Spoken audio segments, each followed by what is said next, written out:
If you've ever walked into a garden center or scrolled through Amazon and seen raised bed kits selling for $80, $120, even $200, I need you to stop right there. Because today I'm going to show you how to build a raised garden bed that is just as good, if not better, for under $10.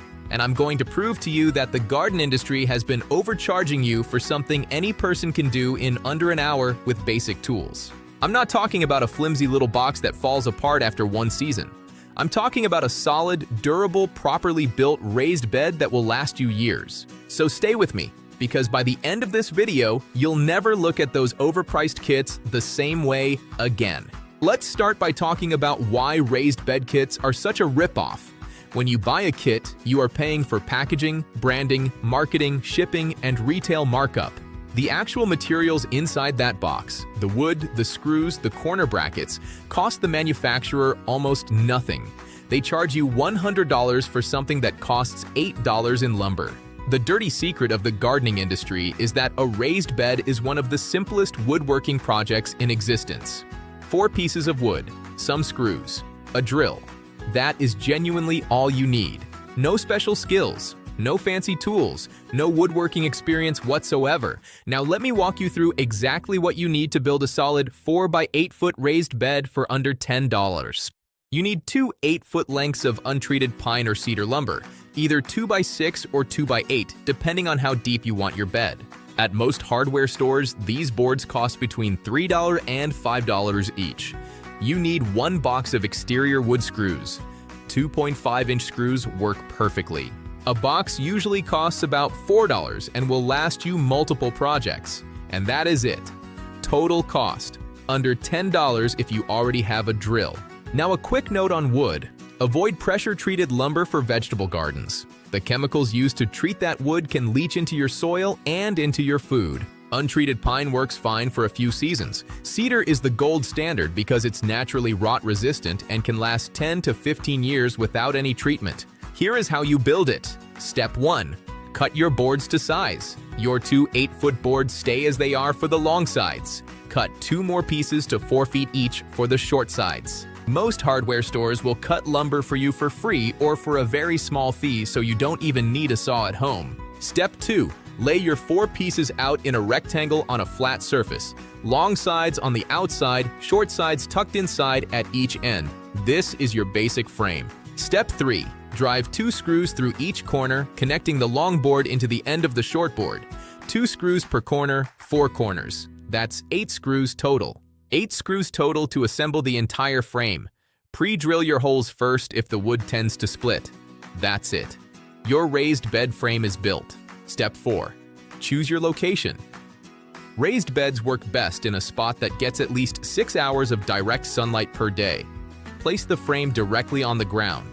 You don't need to remove grass first. Just lay cardboard or newspaper underneath before you fill it with soil, and the grass will die off naturally within a few weeks. Step 5. Fill it with soil. This is actually where your real investment goes, and it's worth doing right. A simple mix of topsoil, compost, and a little perlite gives you a nutrient-rich medium. Now let me share a few upgrades you can make for almost no extra money that will seriously level up your raised bed. The first upgrade is adding a second layer of boards on top to make your bed deeper. A 12-inch deep bed gives roots much more room to grow. Cost, another $8 to $10. The second upgrade is lining the inside of your bed with landscape fabric. This stops weeds from coming up through the bottom while still allowing drainage. A roll costs about $5. The third upgrade is adding a simple trellis on one end, using bamboo stakes and garden twine. This lets you grow vertical crops like cucumbers and beans. Bamboo stakes cost almost nothing. Let's talk about what you can grow in your $10 raised bed, because this is where it gets exciting. Raised beds warm up faster in spring, so you can start planting earlier. The loose, well-aerated soil in a raised bed means roots grow deeper and faster than they would in compacted ground soil. You eliminate the weeds and poor drainage issues. In a single 4 by 8 raised bed, you can grow tomatoes, peppers, lettuce, spinach, radishes, carrots, herbs, beans, cucumbers, almost anything. The rule of thumb is to give large plants like tomatoes about 2 square feet each. A single 4x8 bed gives you 32 square feet of space, enough to keep a family supplied. Now I want to address the one argument people make for buying a kit: convenience. When you see a kit in a box, it feels easier. But building this yourself takes less than an hour. The first time you do it, maybe 45 minutes. The second time, 20 minutes. The kit manufacturers want you to believe this is complicated. It is not. It's 4 pieces of wood and 8 screws. And here's the other thing. Many of those kits use thin, low-quality wood that warps and splits. The boards you buy yourself are thicker and will outlast most kits by years. Before I wrap up, here are 3 quick mistakes to avoid when building your first raised bed.